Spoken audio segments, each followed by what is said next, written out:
మాకు తెలుసును ఈ సంఘం మంచి చెడ్డల రణరంగం. మాకు తెలుసును ఈ సంఘం మంచి చెడ్డల రణరంగం.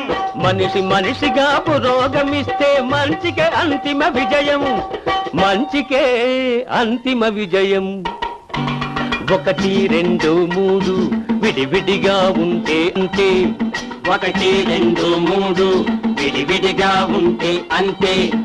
ఒకటిగా కలిపి చూడు అవి 123.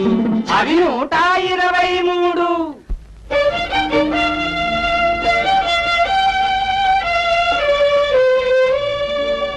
ఎవరికి వారైతే ఏముంది ఏముంది, ఒకటై కలిసుంటే బలముంది బలముంది, ఆ బలముంది.